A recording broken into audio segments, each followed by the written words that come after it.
Hello दोस्तों, आज हम लोग जो चार्जेस की दो तीन प्रॉपर्टीज़ बची हुई हैं और उनको देखेंगे। तो चलो स्टार्ट करते हैं। तो हमारी नेक्स्ट प्रॉपर्टी है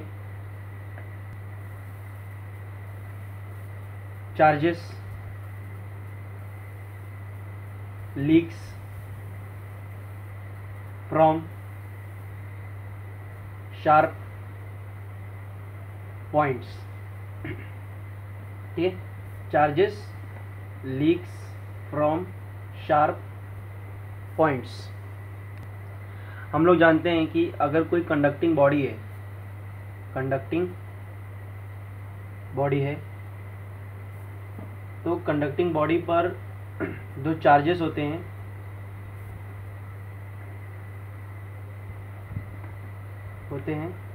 वे सरफेस पर होते हैं। ठीक है, सरफेस पर होते हैं ना, हम लोगों ने पिछले लेक्चर में देखा था।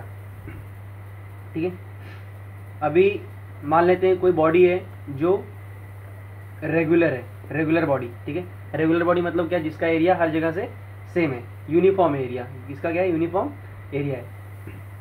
चार्जेस कहाँ पर प्रेजेंट रहेंगे, सरफेस पर।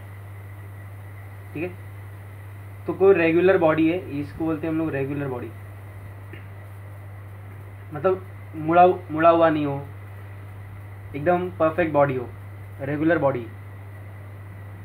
ठीक है, तो रेगुलर बॉडी की जो चार्जेस होंगी वो कहाँ पर प्रेजेंट होंगी, सरफेस पर, और वो यूनिफॉर्मली डिस्ट्रीब्यूट होंगी। मतलब यहाँ पर एकदम परफेक्टली डिस्ट्रीब्यूट होंगी, हर एक जगह प्रेजेंट रहेंगी। ठीक है, उसी तरीके से हम लोग अगर बात करेंगे इरेगुलर बॉडीज़ के ऊपर। इरेगुलर बॉडीज़ मतलब क्या, ऐसा बॉडी जो थोड़ा मुड़ा हुआ हो, जैसे कि मान लेते हैं इसे थोड़ा ही मुड़ गया ऐसे, तो ऐसे बॉडी को हम लोग इरेगुलर बॉडी कहते हैं, जो थोड़ा सा मुड़ा हुआ हो या फिर जिसका एरिया हर जगह से परफेक्ट नहीं हो। ठीक है, थोड़ा कम थोड़ा ज़्यादा, इस तरीके से, यह है इरेगुलर बॉडी। अभी हम लोगों ने देखा, अगर कोई बॉडी है जो रेगुलर शेप है, मतलब उस यूनिफॉर्म बॉडी है, तो उस पर चार्ज डिस्ट्रीब्यूशन जो है वो भी यूनिफॉर्मली है। लेकिन अगर बॉडी ही इरेगुलर है तो क्या चार्ज डिस्ट्रीब्यूशन भी यूनिफॉर्म रहेगा क्या, नहीं। इसका चार्ज डिस्ट्रीब्यूशन जो होगा वो भी नॉन यूनिफॉर्म रहेगा। ठीक है, तो यहाँ पे लिख देता हूँ, जो रेगुलर बॉडी होता है उस पर चार्जेस यूनिफॉर्मली डिस्ट्रीब्यूटेड होते हैं, यूनिफॉर्मली डिस्ट्रीब्यूटेड।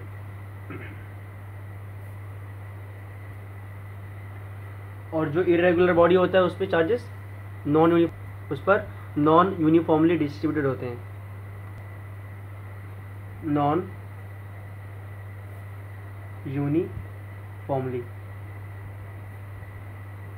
डिस्ट्रीब्यूटेड। ठीक है, ये इस तरीके से, ये भी कंडक्टिंग बॉडी ये भी है, मतलब इस पर भी चार्ज जो है वो सरफेस पर ही प्रेजेंट रहेगा। ठीक है, अब इसको समझने से पहले एक फॉर्मूला समझते हैं, density which is equals to charge upon area. ठीक है, अब इस फॉर्मूला का थोड़ा सा पहले मतलब समझते हैं, फिर हमें ये समझ में आएगा। ठीक है, जैसे कि ये डेंसिटी है, डेंसिटी जो है वो डायरेक्टली प्रोपोर्शनल टू चार्जेस है, और ये डेंसिटी जो है वो इनवर्सली प्रोपोर्शनल टू एरिया है। इसका मतलब क्या है, density is directly proportional to charge और density is inversely proportional to area.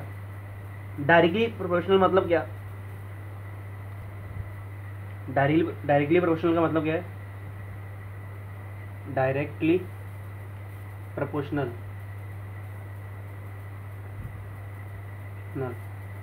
ठीक है, इसका मतलब क्या है,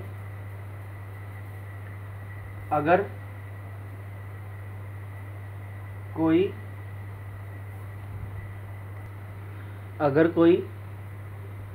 एक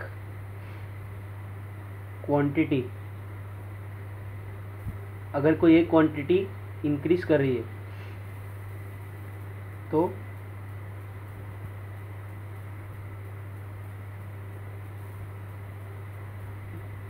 दूसरी क्वांटिटी भी इंक्रीज करेगी। ठीक है, और इन्वर्सली प्रोपोर्शनल का मतलब समझते हैं। Inversely proportional, inversely proportional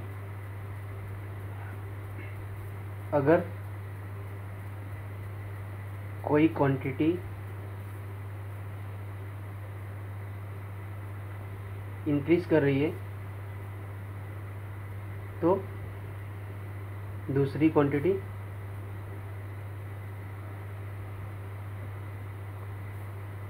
decrease करेगी। ठीक है, इससे इसका मतलब अभी समझ में आएगा। डायरेक्टली प्रोपोर्शनल मतलब क्या, अगर कोई एक क्वांटिटी बढ़ रही है तो दूसरी क्वांटिटी भी बढ़ेगी। जैसे कि density is directly proportional to charge, मतलब अगर चार्ज बढ़ेगा तो उसकी डेंसिटी भी बढ़ेगी। और यहाँ पे density is inversely proportional to area, अगर इसका एरिया बढ़ेगा तो डेंसिटी कम होगी। जब भी डिनोमिनेटर वैल्यू बड़ा होता है तो न्यूमरेटर जो होता है हमेशा कम आता है। ठीक है, मैं इसका मतलब लिख देता हूँ। इसका मतलब होता है डेंसिटी, इसका मतलब होता है चार्ज, और इसका मतलब होता है एरिया। ठीक है, जिसका एरिया ज़्यादा उसका डेंसिटी कम, जिधर एरिया ज़्यादा होगा वहाँ पर डेंसिटी ऑफ चार्ज कम होगा। अभी यहाँ देखते हैं, यहाँ पर तो एरिया यूनिफॉर्मली डिस्ट्रीब्यूटेड है तो इसमें जो चार्जेस होंगे वो भी यूनिफॉर्मली हर जगह प्रेजेंट रहेंगे। अभी यहाँ पर देखते हैं, यहाँ पर तो बड़ा एरिया है लेकिन यहाँ पर देखते हैं तो छोटा एरिया है। तो यहाँ पर जहाँ बड़ा एरिया है तो वहाँ पर जो चार्जेस का जो डेंसिटी है वो कम रहेगा, लेकिन जहाँ पर एरिया छोटा है, और ये एरिया कैसा है, छोटा एरिया है, एरिया कैसा है, छोटा एरिया है। ठीक है, ये एरिया कैसा है, छोटा एरिया है। तो अगर एरिया छोटा होगा तो डेंसिटी बड़ा आएगा, है ना।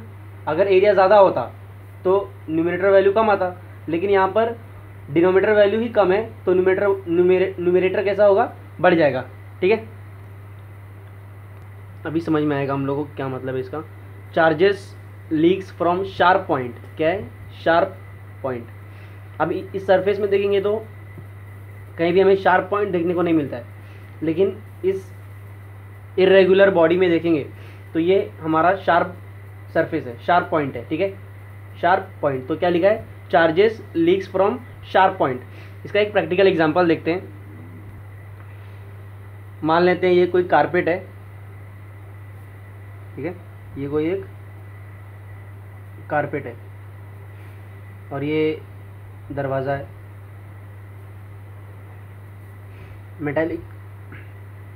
मेटालिक डोर है ये, मतलब कंडक्टर एक तरीके का मान लेते हैं हम लोग, एग्जांपल इमेजिन करते हैं। और कोई एक आदमी है, ठीक है, इसने जूता पहना हुआ है कुछ इस तरीके से, ठीक है। और पहले क्या किया इसने, अपने जूते को इस कारपेट पर रगड़ा कुछ देर, ठीक है, कुछ देर क्या किया उसने, रगड़ा। अब रगड़ने की वजह से क्या होगा, फ्रिक्शन जनरेट होता है। फ्रिक्शन जनरेट होता है तो फ्रिक्शन जनरेट होने की वजह से ये बॉडी जो है इसकी चार्ज हो जाएगी। ठीक है, जब ये आदमी जब इस कारपेट पर रब करेगा अपने आप को तो चार्जेस जो है इसमें से ट्रांसफ़र हो जाएंगी। ठीक है, मान लेते हैं पॉजिटिव चार्ज। और उसके बाद जब ये आदमी अपने हाथ से इस डोर को पकड़ेगा, ठीक है, क्या करेगा, इसकी एक उंगली मान लेते हैं, ये 5 उंगली थी, उसमें से एक उंगली पकड़ के इसने ये दरवाज़ा टच किया तो क्या होंगी, ये चार्जेस जो है यहाँ पर ट्रांसफ़र हो जाएंगी। कैसे ट्रांसफ़र होंगी, ये तो पहले से कंडक्टर था मतलब उसके अंदर चार्ज ट्रांसफ़र होने की प्रॉपर्टी है, मतलब इसमें पॉजिटिव और नेगेटिव चार्जेस होंगे। अब ये रब किया जब इसने अपने जूते को तो इसमें पॉजिटिव चार्ज आ गया, मान लेते हैं नेगेटिव भी आ सकता है। ठीक है, तो अब ये पॉजिटिव चार्ज ट्रांसफ़र हो रहा है। अब जैसे ये टच करने वाला होगा इसमें भी पॉजिटिव नेगेटिव चार्जेस होंगी, तो जो प्लस वाला चार्ज होगा वो तो रिपेल करके यहाँ पर आ जाएगा और जो माइनस वाला चार्ज होगा वो यहाँ पे उसके नज़दीक आ जाएगा। तो क्या होगा, जैसे ही ये आदमी इस कंडक्टर वाले डोर को टच करेगा तो उसको एक झटका लगेगा, मतलब उसको करंट लगेगा। ठीक है, इसीलिए क्या बोला है कि charges leaks from sharp point. अभी हम लोग नेक्स्ट प्रॉपर्टी देखते हैं। हमारी नेक्स्ट प्रॉपर्टी है quantization charges. Quantization of charges. ठीक है, अब इसका मतलब क्या है? Quantization of charges. Quantization of charges का मतलब क्या है? ऐसी फिजिकल क्वांटिटी, ऐसी फिजिकल क्वांटिटी जिसके पास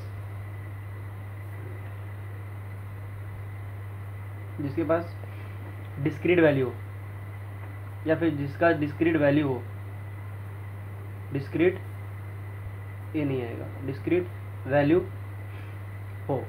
डिस्क्रीट वैल्यू मतलब एक फिक्स्ड वैल्यू, ठीक है, rather than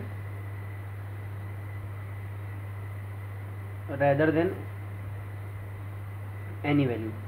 ठीक है, तो क्वांटाइजेशन ऑफ चार्जेस का मतलब क्या है? ऐसी फिजिकल क्वांटिटी जिसके पास डिस्क्रीट वैल्यू हो या फिर फिक्स्ड वैल्यू हो rather than एनी वैल्यू। ठीक है, हम लोग जानते हैं कि नेचर के अंदर जो स्मॉलेस्ट चार्ज एग्जिस्ट करता है, नेचर के अंदर जो स्मॉलेस्ट चार्ज एग्जिस्ट करता है वो चार्ज ऑफ इलेक्ट्रॉन होता है। ठीक है, जिसका वैल्यू 1.6 × 10⁻19 कूलम होता है, बराबर, जो कि एक फिक्स्ड वैल्यू होता है। ठीक है, अगर मुझे ये पता करना है कि किसी बॉडी पर कितना चार्ज है, कितना अमाउंट ऑफ चार्ज अवेलेबल है, तो उसको हम लोग कैसे कैलकुलेट करेंगे? तो निकालने का जो फॉर्मूला होता है वो Q = plus minus integral multiple of electron. ये क्या है? इंटीजर एक तरीके का। ठीक है, मैंने पहले बोला था कि फिक्स्ड वैल्यू है, मतलब 1.5, 1/2, 2.3 ऐसा नहीं हो सकता, कोई फिक्स्ड वैल्यू रहेगा, जैसे कि 1 रहेगा, 2 रहेगा, 3 रहेगा एंड सो ऑन। तो ये इंटीजर है जिसका वैल्यू 1 हो सकता है, 2 हो सकता है, 3 एंड सो ऑन। लेकिन 1.2, 1.3 वैल्यू मतलब पॉइंट में वैल्यू नहीं रहेगा या अपॉन में वैल्यू नहीं रहेगा, फिक्स्ड वैल्यू रहेगा। अब इस फॉर्मूला में मैंने प्लस माइनस लिखा हुआ है। अब इस प्लस का मतलब क्या है? प्लस का मतलब क्या है? प्लस क्या इंडिकेट करता है? Indicate deficiency of electron, deficiency of electron. मतलब प्लस क्या इंडिकेट करता है? कि इलेक्ट्रॉन की कमी। हम लोगों ने पिछले लेक्चर्स में भी देखा है, अगर कोई एटम है उसमें से इलेक्ट्रॉन चले जाता है या फिर हम लोग उसमें से इलेक्ट्रॉन निकाल देते हैं तो उस एटम पर प्लस साइन आता है ना। तो प्लस साइन कैसे आता है? उसके अंदर इलेक्ट्रॉन की कमी हुई है इसीलिए। ठीक है, तो प्लस साइन क्या इंडिकेट करता है? Deficiency of electron. और माइनस साइन क्या इंडिकेट करता है? Excess of electron. ठीक है, एक्सेस ऑफ इलेक्ट्रॉन, जहाँ पर ये क्या है? ई इलेक्ट्रॉन का वैल्यू, इलेक्ट्रॉन। ठीक है, एन क्या है? इंटीजर। और यहाँ पर क्यू क्या है? Quanta of charge. ठीक है, quanta of charge on body, मतलब किसी बॉडी पर कितना चार्ज होगा। ठीक है, तो उसका फॉर्मूला क्या है? Q = प्लस माइनस एनी, जहाँ पर एन जो होगा वो इंटीजर होगा जिसका वैल्यू 1, 2, 3 हो सकता है, पॉइंट में नहीं रहेगा। प्लस साइन का मतलब होता है क्या इंडिकेट करता है? डिफिशिएंसी ऑफ इलेक्ट्रॉन को, जबकि माइनस साइन क्या इंडिकेट करता है? एक्सेस ऑफ इलेक्ट्रॉन को। ठीक है, आज के लिए इतना ही। आने वाले लेक्चर्स में हम लोग चार्जेस को किस तरीके से बॉडी पर चार्ज करने का जो मेथड होता है वो हम लोग देखेंगे। ठीक है, तब तक के लिए बाय बाय।